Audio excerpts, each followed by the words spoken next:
Salam damai sejahtera bagi saudara sekalian di dalam Kristus. Mari kita bersama-sama datang menghadap Tuhan dengan segala kerendahan hati. Kita nyatakan kehausan jiwa kita untuk mendengarkan kehendak-Nya, mendengarkan isi hati Tuhan. Mari kita berdoa. Bapa kami yang bertahta dalam kerajaan surga, selama 1 minggu di belakang, Engkau sudah memberikan kepada kami kehidupan. Dan kami juga tidak tahu ya Tuhan sampai kapan Engkau akan terus memberikannya. Namun kami menyadari bahwa waktu kami semakin lama semakin terbatas. Dan kami sadar ya Tuhan bahwa kami perlu mempergunakan hari-hari dan waktu yang ada dengan saksama, seperti orang yang mengenal Allah, bukan seperti orang yang tidak mengenal-Mu. yakni dengan bijaksana menggunakan waktu yang ada, mencari kehendak Tuhan. Dan saat ini ya Tuhan, kami datang mengekspresikan iman tersebut. Kami mencari Engkau dengan hati dan jiwa kami yang terdalam. Berfirmanlah kepada kami Tuhan. Kami bukan hanya ingin mendengar, tetapi kami ingin melakukan apapun yang Tuhan tunjukkan kepada kami. Sehingga hidup kami boleh dipulihkan. Hubungan dan relasi kami boleh diubahkan menjadi semakin memuliakan Engkau. Dan kami boleh menjadi semakin bersaksi bagi Tuhan di tengah dunia yang hancur dan berantakan ini. Sentuhlah kami dengan anugerah-Mu masing-masing Tuhan. Di dalam nama Tuhan Yesus Kristus, Juru Selamat kami yang hidup, kami naikkan doa kami. Amin. Saudara, ada beberapa bagian Alkitab yang akan kita renungkan bersama pada saat ini, pada hari ini, dengan tema persekutuan adalah kekuatan. Yang pertama saya mengajak saudara membuka dari 1 Korintus pasal yang ke-12. 1 Korintus pasal 12, mulai dari ayat yang ke-4. 1 Korintus pasal 12, ayat yang ke-4 sampai dengan ayat yang ke-7. Nanti dilanjutkan dengan ayat yang ke-12 sampai dengan ayat yang ke-27. 1 Korintus pasal 12 ayat yang ke-4 sampai dengan ayat yang ke-7. Hai jemaat Tuhan, dengarlah firman-Nya. Demikian bunyi firman Tuhan. Ada rupa-rupa karunia tetapi satu roh. Dan ada rupa-rupa pelayanan tetapi satu Tuhan. Dan ada berbagai-bagai perbuatan ajaib tetapi Allah adalah satu yang mengerjakan semuanya dalam semua orang. Tetapi kepada tiap-tiap orang dikaruniakan penyataan roh untuk kepentingan bersama. Kita lanjutkan dengan ayat 12 sampai dengan 27. Karena sama seperti tubuh itu satu dan anggota-anggotanya banyak, dan segala anggota itu sekalipun banyak merupakan satu tubuh, demikian pula Kristus. Sebab dalam satu roh kita semua, baik orang Yahudi maupun orang Yunani, baik budak maupun orang merdeka, telah dibaptis atau dipersatukan menjadi satu tubuh, dan kita semua diberi minum dari satu roh. Karena tubuh juga tidak terdiri dari satu anggota, tetapi atas banyak anggota. Andai kata kaki berkata, karena aku bukan tangan, aku tidak termasuk tubuh, jadi benarkah ia tidak termasuk tubuh? Dan andai kata telinga berkata, karena aku bukan mata, maka aku tidak termasuk tubuh, jadi benarkah ia tidak termasuk tubuh? Andai kata tubuh seluruhnya adalah mata, di manakah pendengaran? Andai kata seluruhnya adalah telinga, di manakah penciuman? Tetapi Allah telah memberikan kepada anggota masing-masing secara khusus suatu tempat pada tubuh seperti yang dikehendakinya. Andai kata semuanya adalah satu anggota, di manakah tubuh? Memang ada banyak anggota tetapi hanya satu tubuh. Jadi mata tidak dapat berkata kepada tangan, aku tidak membutuhkan engkau. Dan kepala tidak dapat berkata kepada kaki, "Aku tidak membutuhkan engkau." Malahan justru anggota-anggota tubuh yang tampaknya paling lemah, yang paling dibutuhkan. Dan kepada anggota-anggota tubuh yang menurut pemandangan kita kurang terhormat, kita berikan penghormatan khusus. Dan terhadap anggota-anggota kita yang tidak elok, kita berikan perhatian khusus. Hal itu tidak dibutuhkan oleh anggota-anggota kita yang elok. Allah telah menyusun tubuh kita begitu rupa, sehingga kepada anggota-anggota yang tidak mulia diberikan penghormatan khusus. Perhatikan kata khusus, khusus, khusus, khusus itu. Supaya apa? Supaya jangan terjadi perpecahan dalam tubuh, tetapi supaya anggota-anggota yang berbeda itu saling memperhatikan. Karena itu jika satu anggota menderita, semua anggota turut menderita. Jika satu anggota dihormati, semua anggota turut bersukacita.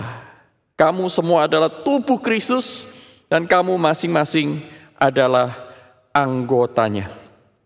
Satu bagian narasi dalam Injil Markus terambil dari Markus pasal yang kedua, ayat yang pertama sampai dengan ayat yang kelima. Markus pasal yang kedua, ayat pertama sampai dengan ayat yang kelima. Demikian bunyi firman Tuhan. Kemudian setelah lewat beberapa hari, waktu Yesus datang lagi ke Kapernaum, tersiarlah kabar bahwa ia ada di rumah. Maka datanglah orang-orang berkerumun sehingga tidak ada lagi tempat. Bahkan di muka pintu pun tidak. Sementara ia memberitakan firman kepada mereka. Ada orang-orang datang membawa kepadanya seorang lumpuh digotong oleh 4 orang. Tetapi mereka tidak dapat membawanya kepadanya karena orang banyak itu. Lalu mereka membuka atap yang di atasnya. Sesudah terbuka, mereka menurunkan tilam tempat orang lumpuh itu terbaring. Ketika Yesus melihat iman mereka, berkatalah ia kepada orang lumpuh itu, "Hai anakku, dosamu sudah diampuni." Saudaraku yang terkasih dalam Tuhan, di dalam Alkitab kita menemukan beberapa gambaran atau metafora yang dipakai oleh Tuhan Yesus untuk menggambarkan umatnya. Pertama, Alkitab menggunakan istilah bangsa, sebuah bangsa yang kudus, umat kepunyaan Allah. Kemudian di dalam Alkitab juga dikatakan bahwa gereja atau umat pilihan Allah ini juga disebutkan sebagai bangunan yang dibangun di atas Kristus sebagai fondasi, sebagai batu penjuru, dan pengajaran para rasul dan para nabi sebagai fondasi. Umatnya adalah sebuah bangunan. Ada pula dikatakan bahwa umat Allah itu adalah seperti sebatang pohon atau tumbuh-tumbuhan yang berakar pada Kristus. Dia bertumbuh dan berbuah karena mendapatkan pertumbuhan dari Sang Kristus. Kristus juga dikatakan sebagai pokok anggur, kita adalah ranting-rantingnya. Jadi saudaraku, ketika berbicara tentang bangunan, di sana Kristus adalah batu penjuru. Kita adalah batu-batu hidup itu. Ketika berbicara tentang tumbuhan, Kristus adalah sumber pertumbuhan. Saudaraku, ketika berbicara tentang bangsa, Kristus atau Allah, Kristus adalah sang raja, Allah adalah yang memiliki bangsa tersebut. Namun saudaraku, hari ini kita akan membahas, memikirkan bersama satu metafora yang berbeda, yaitu umat Allah sebagai satu tubuh, di mana Kristus adalah kepalanya, Roh Kudus yang mempersatukan semua orang di dalam satu tubuh itu, Allah yang mempunyai segala sesuatu. Saudaraku, ketika Alkitab berbicara tentang tubuh, ada satu poin ingin disampaikan di sana yang penting sekali, yaitu persekutuan. Persekutuan antara kepala dengan seluruh anggota tubuh dan persekutuan antara anggota tubuh yang satu dengan yang lain.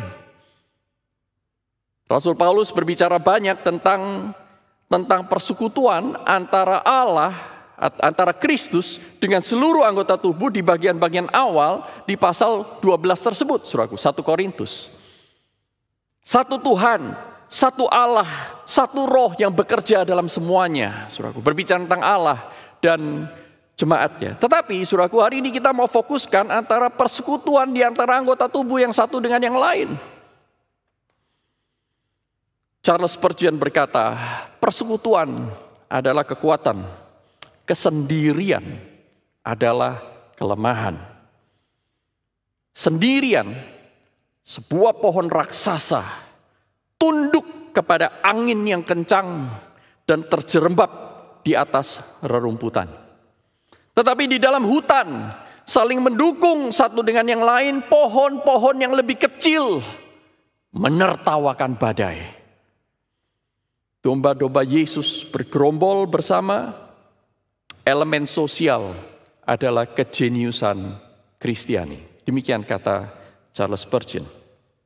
Tetapi saudaraku sekalian terkasih dalam Tuhan, banyak gereja sekarang kehilangan kejeniusan ini. Mereka kehilangan penghayatan atau pengertian yang mendalam tentang apa arti bersekutu sebagai tubuh Kristus. Sehingga banyak gereja terpecah-pecah. Gereja akhirnya berhenti hanya menjadi perkumpulan sosial. David Platt dalam salah satu bukunya Radical Together berkata banyak gereja menggunakan strategi yang unfortunately itu kelihatan menarik tetapi sebenarnya tidak alkitabiah. Banyak gereja berusaha untuk mendatangkan orang dengan menekankan 3P. Good performance. P pertama performance. Ya. Yang kedua itu adalah programs supaya orang yang datang itu terus-menerus datang, maka kita harus terus membuat program. Dan untuk menampung banyak orang yang datang itu, sehingga semakin banyak orang lagi datang, kita harus punya place, ruang yang besar. Tetapi herannya 3 ujung tombak dari strategi gereja modern ini, kata David Platt, telah mengabaikan satu yang paling penting, yaitu P yang satu ini, yaitu people of God. Persekutuan adalah kekuatan. Gereja tidak ditentukan dari gedung, gereja tidak ditentukan oleh program, gereja tidak ditentukan oleh fasilitas, gereja tidak ditentukan oleh performance di atas mimbar. Tetapi gereja ditentukan dari kualitas orang-orang yang ada di dalamnya. Dan saudara tahu bagaimana kualitas orang-orang di dalamnya itu bisa bertumbuh? Tidak lain dan tidak bukan adalah persekutuan. Itulah yang disampaikan oleh Paulus dalam 1 Korintus ini, saudaraku. Minimal ada 2 hal yang penting yang saya ingin sampaikan. Supaya persekutuan di antara kita tidak hanya direduksi menjadi, aku kenal kamu. Dari mana kamu tahu saya? Ya kita kebaktian sama-sama. Titik, berhenti di sana. Ya mungkin kita memang tidak mungkin bisa mengenal semua orang, saudaraku, di dalam gedung ini, di dalam satu kumpulan ribuan orang. Tetapi paling tidak, saudaraku, kita mengenal dengan cukup baik beberapa orang, 5-10 orang. Nah, saudaraku, jangan sampai persekutuan itu direduksi menjadi perkumpulan sosial, menjadi ajang pertunjukan yang bermenukan hal-hal yang rohani, dan kebersamaan hanya menjadi slogan yang lama-lama benih-benih perpecahan itu akan bertumbuh dan menggerogoti persatuan yang Kristus sendiri sudah bangun. Paulus melihat benih-benih perpecahan itu di jemaat Korintus. Aku golongan Apolos, aku golongan Paulus, aku golongan Yesus Kristus. Apakah tubuh-tubuh Kristus itu terbagi? Kata Paulus. Nah, di bagian ini Paulus ingin menyoroti tentang persekutuan. Persekutuan seperti apa yang saudara dan saya miliki?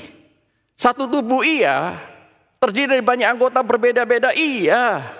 Tetapi apa artinya dalam kehidupan kita sehari-hari? Apa artinya kebenaran ini bagi kita, bagi saudara dan saya yang setiap minggu datang mengharapkan Tuhan itu berbicara? Apa artinya? Yang pertama, saudaraku, perhatikan di dalam ayat 14. Karena tubuh juga tidak terdiri dari satu anggota, tetapi terdiri atas banyak anggota.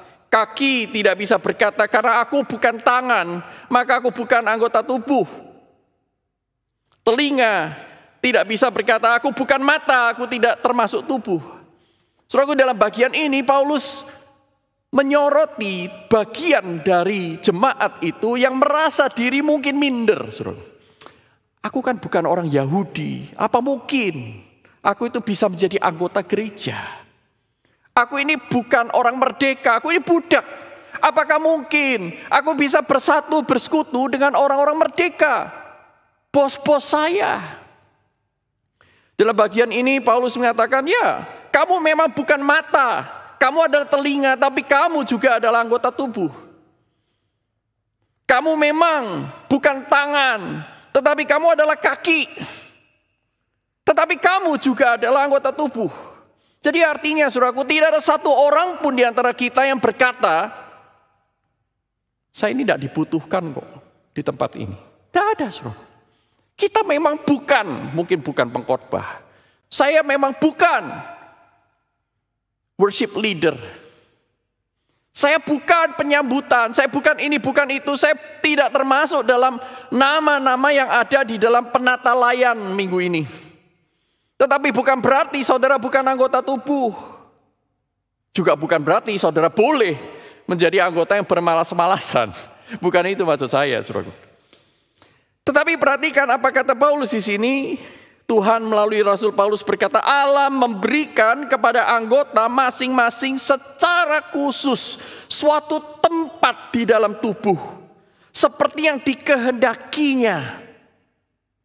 Andai kata tubuh itu terdiri dari satu anggota yang sama, maka di manakah tubuh itu bukan tubuh lagi. Jadi Paulus ingin mengatakan bahwa definisi dari satu tubuh itu karena dia terdiri dari banyak anggota. Definisi dari satu tubuh itu terdiri dari perbeda-beda, keperbedaan itu, kepelbagaian. Kalau semuanya seragam itu bukan satu tubuh. Itu hanya kumpulan dari satu anggota. Memang ada banyak anggota tetapi hanya satu tubuh. Artinya saudaraku, Paulus ini mengatakan, ya kita memang berbeda-beda tetapi setiap orang diberikan tempat khusus untuk bisa berkontribusi. Kalau semuanya mata, bagaimana engkau bisa mendengar? Kalau semuanya hidung, siapa yang bisa mengantarmu berjalan? Saudaraku, Paulus mengatakan bahwa tidak boleh ada orang minder di gereja. Dengan kata lain, minder dalam pengertian begini. Saya tidak bisa apa-apa, ya sudah saya jadi pasif saja.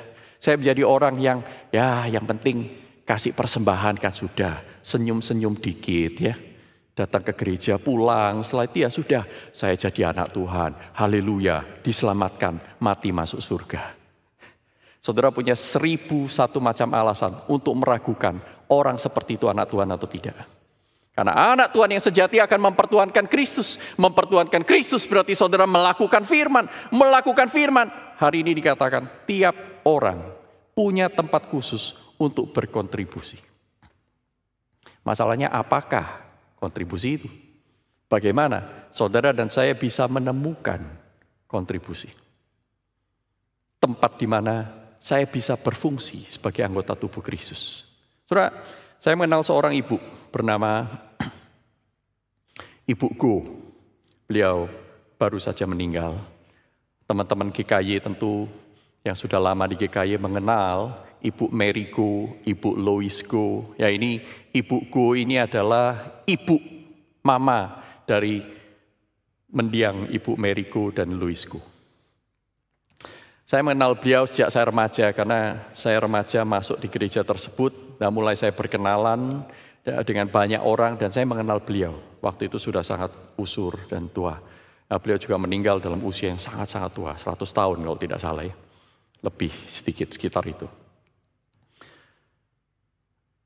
Dari perawakannya, dari kondisi fisiknya, tampaknya dia tidak bisa, dari kacamata manusia, dia tidak bisa berbuat banyak. Dia tidak bisa menjadi pemimpin pujian. Bahkan dia tidak bisa berdiri terlalu lama untuk menjadi penyambutan. Dia tidak bisa melakukan banyak hal. Tetapi apa yang dia bisa, dia lakukan. Itu yang penting.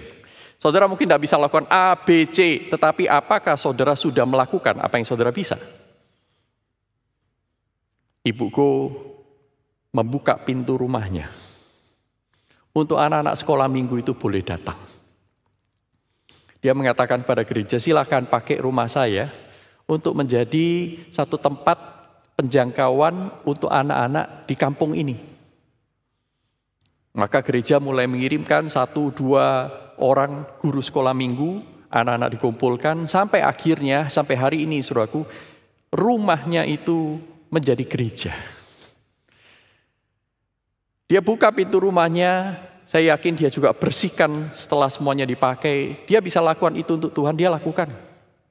Saya tidak tahu apa yang saudara bisa lakukan. Saudara bisa lakukan banyak hal. Dan tidak harus di gedung gereja untuk saudara bisa berfungsi sebagai gereja. Ini satu kesalahpahaman dari banyak orang. Kita pikir melayani Tuhan itu di dalam gedung gereja. Tuhan tidak panggil setiap kita melayani di dalam gedung gereja. Saudara dan saya dipanggil oleh Tuhan. Setiap kita. Saudara toleh kiri kanan nih. Ya, kamu juga. Ya, kalian semua. Kita semua dipanggil untuk menjadi gereja yang melayani di masyarakat. Bukan kumpul di gedung gereja baru kita menganggap diri melayani. Ketika Anda menghadirkan Kristus di dalam kasih-Nya, dalam belas kasihan-Nya, membagikan pengampunan demi pengampunan kepada orang yang bersalah kepada Anda sedang melayani masyarakat yang sakit. Anda menghadirkan, mewartakan Kristus kepada mereka. Ketika pandemi terjadi, saudaraku, saya dan istri berpikir apa yang kami bisa lakukan selain pelayanan yang kami kerjakan sehari-hari. Saya tidak punya ide, saudaraku, selain berusaha untuk memperhatikan calling sana sini, menanyakan keadaan, mendoakan dan seterusnya. Istri saya punya ide lebih banyak. Kenapa kita tidak bikin face shield? Dia cari di YouTube bagaimana membuat face shield secara mandiri. Ternyata gampang. Ya. Lalu dia mulai order dari toko shop online itu, saudaraku. Mika, gabus, spons itu. Nah, kemudian alat plong, tali karet, waduh, saudara. Dan kemudian dia mulai membuat satu, menggandakannya, dan ribuan, saudara. Kami bagi-bagikan ke rumah sakit. Dan istri saya mengajak teman-teman yang lain, ibu-ibu yang lain yang tidak tahu harus berbuat apa dalam WFH ini untuk melakukan hal yang sama, saudara. Mengirimkan hal yang sederhana. Saudara perlu di-unleash.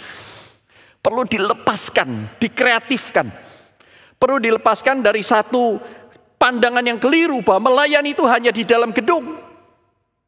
Saudara bisa melayani di sekitar Anda. Melayani orang di rumah Anda.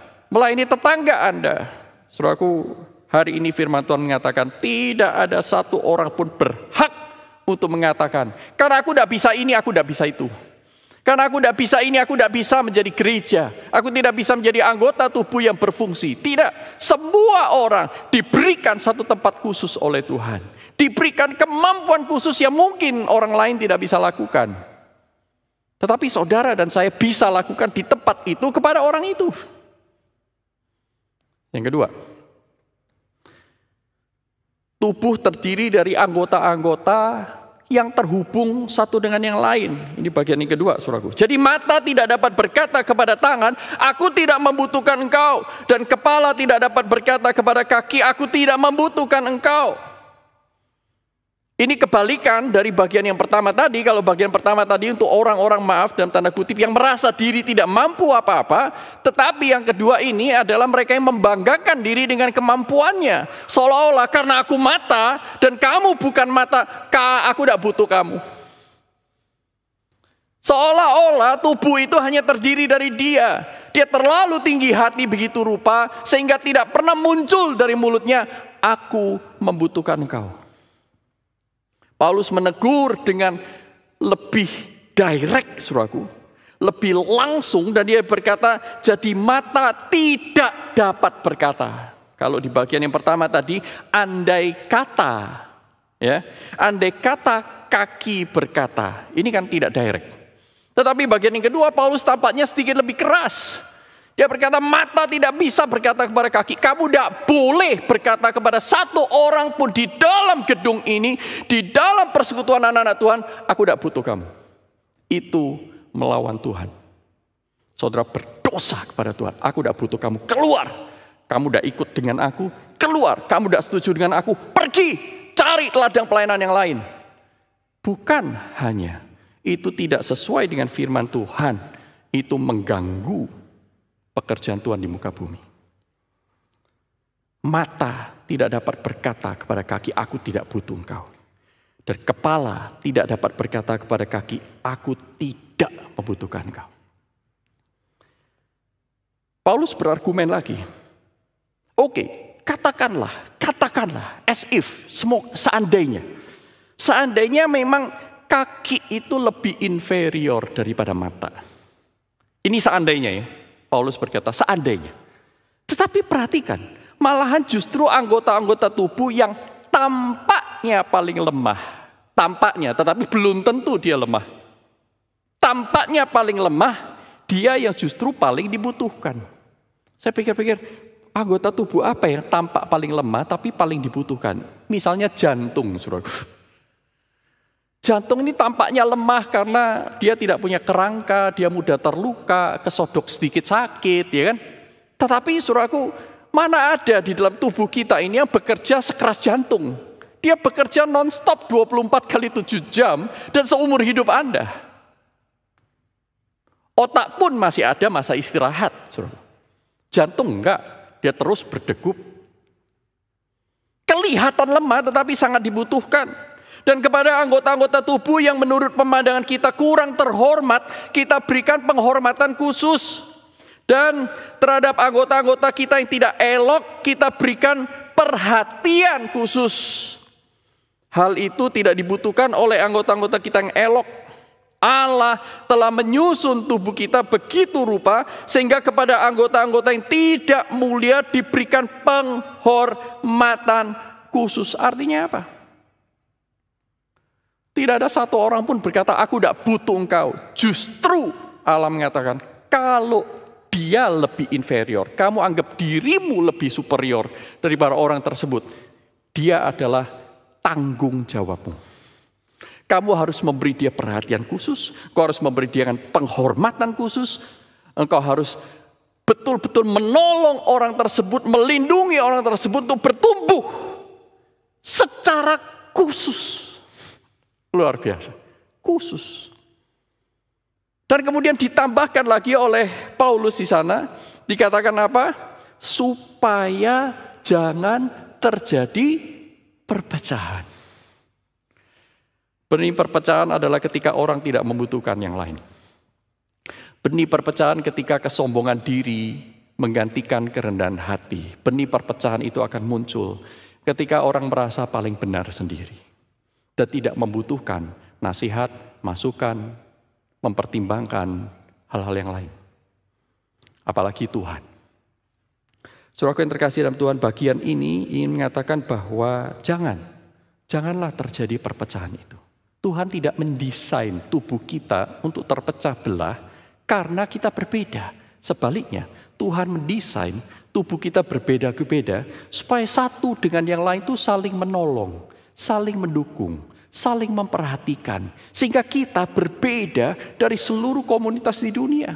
Kita berbeda dari kumpulan-kumpulan yang tidak mengenal Allah. Ketika orang masuk di dalam kumpulan kamu, orang itu bisa merasakan aroma kasih. Aroma kasih. Nggak bisa dibeli di supermarket. Cari aroma kasih, penyemprot itu. Tidak ada, saudara. Aroma kasih itu tidak bisa dibohongi. Saudara tidak bisa pura-pura dengan aroma kasih. Mungkin orang 1-2 kali akan tertipu. Tetapi tidak bisa terus-terusan orang pakai kosmetik. Salah satu anggota KTB saya bertanya seperti ini. Saya pernah menginjili beberapa orang, memperkenalkan orang kepada Kristus, dan dia tertarik mengenal Kristus lebih lanjut. Maka saya hantar dia ke gereja. Tetapi hanya bertahan beberapa bulan, setelah itu dia keluar dari gereja, dan ketika saya bertanya kepadanya, kenapa kamu tidak beribadah di sana lagi? Aduh, saya lebih senang ngobrol dengan kamu daripada di gereja. Loh kenapa? Aduh, di gereja itu gosipnya minta ampun. Saya tidak malah mengenal Kristus. Saya malah meragukan apakah orang-orang di gereja itu mengenal Kristus. Karena apa? Apa yang diberitakan tidak sama dengan apa yang mereka lakukan. Yang diberitakan kasih, pengampunan. Kalau ada orang jatuh, ya diangkat. Jangan dibiarkan di seberang jalan. Enggak. Yang ada di gereja ada dihakimi, dihancurkan, disingkirkan.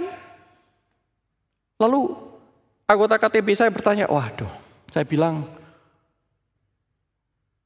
sayang sekali ya. Tapi itu terjadi di banyak gereja, saudaraku. Saya mengenal seorang bapak waktu itu parubaya, beliau saat ini sudah meninggal. Dia pergi ke gereja seorang diri, tidak ada yang ngajak, tidak ada yang ngajak. Dia datang duduk di belakang. Berbulan-bulan, bukan 1 kali, bukan 2 kali, berbulan-bulan. Saya yakin mengenal bapak ini dengan karakter dan kepribadiannya. Waktu dia datang itu dia pasti tidak akan malu kalau ditanya, siapa di antara jemaat yang hari ini baru datang pertama kali? Bolehkah kami mengenal Anda? Silakan bangkit berdiri. Saya yakin bapak ini pasti bangkit berdiri. Apalagi setelah tahu yang bangkit berdiri dapat mug, dapat buku, dapat goodie bag ya. Saya yakin dia pasti bangkit berdiri. Tetapi kemudian setelah berapa bulan berlalu, 2-3 bulan, dia mengatakan aku tidak pergi ke sana lagi. Waduh, sayang sekali. Justru di dalam gedung gereja mereka tidak menemukan Kristus. Kristus yang menyambut. Kristus yang mengampuni. Kristus yang ramah. Kristus yang berusaha mendengar lebih daripada menghakimi. Kristus yang kasihnya tak berkesudahan itu. Kristus yang panjang sabar itu. Kristus yang tidak tinggal diam. Kristus yang selalu berusaha menolong, mengulurkan tangan orang-orang yang dijauhi. Menemani orang-orang yang menjauhkan diri dari kerumunan. Perempuan Samaria sedang berusaha menjauhi kerumunan ketika dia berada di pinggir sumur Yakub itu. Tapi justru di sanalah Kristus menjumpai dia. Janda di Nain yang meraung-raung menangis mengantar anak tunggalnya menuju tempat penguburannya. Justru di sanalah Kristus menjumpai dia dan membangkitkan anak itu. Tuhan Yesus tahu apa artinya penderitaan seorang janda karena Maria juga adalah seorang janda. Belas kasihannya tergerak.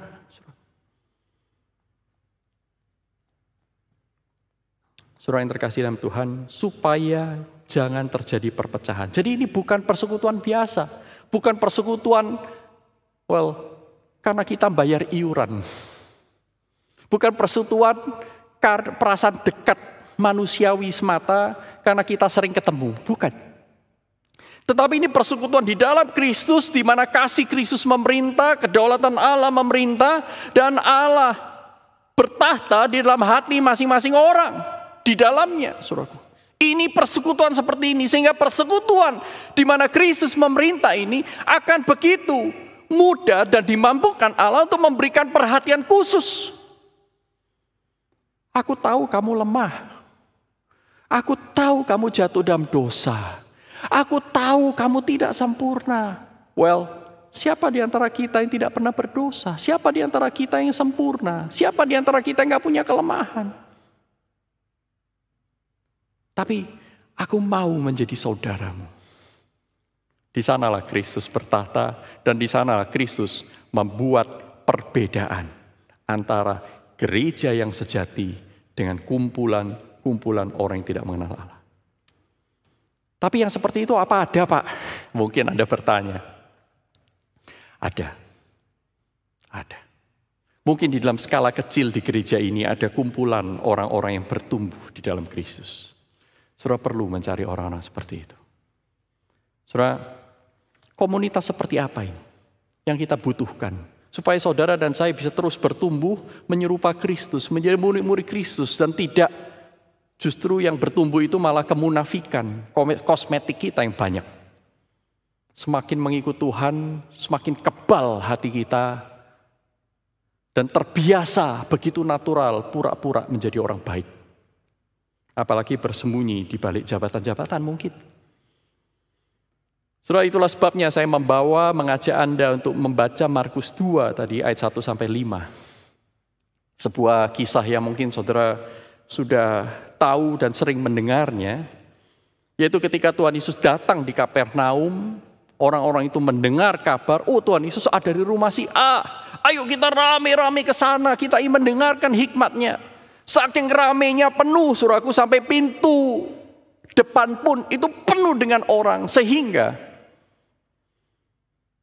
4 orang yang mengusung temannya dalam tilam ini tidak bisa masuk. Coba bayangkan.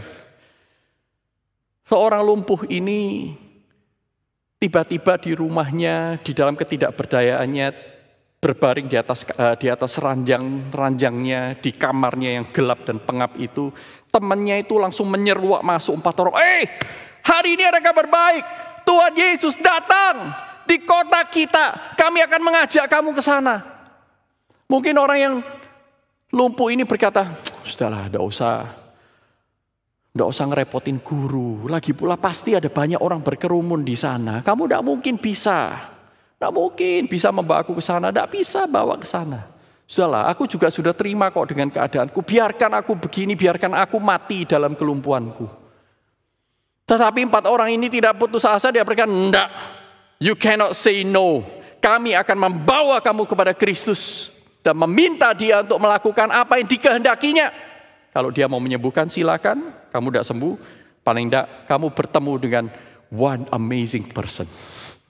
Allah yang mengasihi kamu, at least. Nah kemudian si orang yang lumpuh ini, tidak usah lah, tidak usah repot-repot, aku itu sungkan sama kalian, tidak usah. Nah, tidak bisa. Langsung mereka mengambil tilam, memindahkan, meronta-ronta, dia nggak bisa karena dia lumpuh. Ditaruh di atas tilam, mungkin kaki dan tangannya itu diikat supaya tidak jatuh, saudaraku ya. Karena mereka akan cepat-cepat, maka berlarilah mereka menuju rumah. Ketika melihat, waduh, penuh sekali. Lalu mereka melihat sekeliling, lewat atas. Bagaimana caranya ke atas? Pergi ke rumah sebelah, ada tangganya. Naik tangga, gotong berempatnya. Setiap orang pegang satu sisi. Berempat gotong naik ke atas. Bagaimana ini? Tidak ada lubang. Ayo, nggak ada lubang, kita bikin lubang. Orang yang lumpuh berkata mungkin, no, jangan, tidak usah ngerusak rumah orang. Aku tidak punya tabungan untuk menggantinya. Tidak usah mikir apa-apa. Pokoknya kamu harus bertemu Kristus. Mereka mulai memacul, mulai mengkapak, mulai apapun caranya, itu atap itu bolong.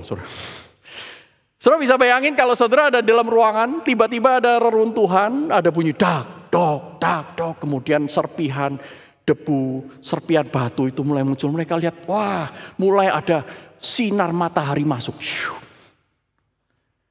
Dan kemudian ketika lubang itu cukup besar, nongollah 4 kepala itu melihat ke bawah. Dan Tuhan Yesus dikatakan di sini melihat mereka. Ya. Perhatikan di sini ya, ketika Yesus melihat iman mereka. Mereka mungkin berkata, Tuhan Yesus, halo. Aku punya teman, aku bawa ke kamu ya, aku turunin sekarang ya. Diturunin lah. Saudara, kalau tilam itu mau turun secara horizontal, lubangnya mesti besar, betul ya? Tapi kalau lubangnya itu hanya lingkaran kecil, dibuat sekecil mungkin, turunnya kira-kira bagaimana? Ya, turunkan dengan tilamnya tegak begini kan. Ya, tegak begini. Kira-kira kepala di bawah atau kepala di atas? Ya, mungkin kita mengasumsikan mestinya kepalanya di atas ya. Saudara bayangin jadi orang lumpuh, diikat, turun dengan kepala di atas, ditonton oleh semua orang seisi rumah. Bayangin ya. Waduh, sungkannya minta ampun ya. Tetapi Tuhan Yesus tidak melihat rasa sungkan itu. Tuhan Yesus tidak melihat yang lain. Tuhan Yesus melihat iman mereka. Dan kemudian berkata kepada seorang yang lumpuh ini, "Hai anakku, dosamu sudah diampuni." Kita butuh 4 orang seperti ini. Orang yang berkata no kepada kita ketika kita menjauh dari Kristus. Kita butuh 4 orang rohani seperti ini di sekitar kita. Yang terus dengan segala macam cara membawa kita semakin dekat kepada Kristus. Kita butuh komunitas yang seperti ini. Yang bukan menjauhkan kita dari Kristus. Menjadi batu sandungan. Mulai dari mana? Mari mulai dari diri sendiri masing-masing. Siapa orang yang Anda bisa tunjukkan kasih Kristus kepadanya dalam 1 minggu ke depan ini? 1 orang? 2 orang? Apa yang Anda bisa lakukan untuk berkontribusi untuk pekerjaan Tuhan? Untuk tubuh Kristus? Ketika setiap orang dalam ruangan ini, setiap orang yang mendengar khotbah ini, aktif melakukan kehendak Tuhan. Di sana, gereja Tuhan semakin tampil berbeda. Kristus dimuliakan, kasih-Nya menyembuhkan dan memulihkan. Pertanyaannya adalah, saudara tipe konsumen atau tipe produsen? Kalau saudara konsumen, saudara tunggu orang lain. Kalau saudara produsen, saudara sudah disuplai oleh Allah yang menyatakan kasih-Nya. Ketika Anda masih musuhnya, Allah datang mati bagi engkau. Apakah masih ada alasan buat kita untuk jadi konsumen? No. Allah sudah mengasihi kita. Mari kita bagikan kasih kepada sesama. Ingat saudaraku, Musa pun membutuhkan Harun dan Yosua. Daniel membutuhkan Sadrah, Mesah, dan Abednego. Daud membutuhkan Yonatan dan Nabi Nathan. Tuhan Yesus bahkan membutuhkan 12 muridnya. Kita saling membutuhkan, kita saling berkontribusi. Persekutuan adalah kekuatan, kata Charles Spurgeon. Kesendirian adalah kelemahan. Sendirian pohon raksasa akan tunduk kepada angin yang kencang dan terjerembab di atas rerumputan. Di dalam hutan, saling mendukung satu dengan yang lain, pohon-pohon yang kecil itu menertawakan badai. Badai pandemi akan terus berjalan. Mari bersama-sama dengan Tuhan, hidup bersama dengan di dalam persekutuan dengan anggota-anggota tubuh yang lain, saling mendukung, saling menolong, saling bekerja, saling mengasihi. Mari kita menertawakan badai dan membawa banyak orang datang kepada Kristus. Mau? Saudara tidak menjawab saya. Saudara menjawab panggilan Tuhan. Mari kita berdoa.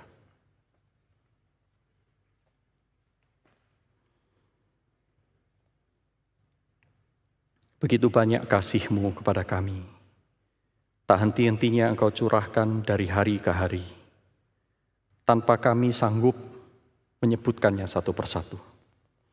Tolong kami tidak menjadi kantong penerima anugerah, tetapi menjadi selang yang membagi-bagikan anugerah tersebut. Tolong kami Tuhan berkontribusi bagi persekutuan tubuh Kristus yang ada di gereja kami masing-masing. Sehingga dengan demikian Kristus sebagai kepala akan semakin ditinggikan, semakin dimuliakan.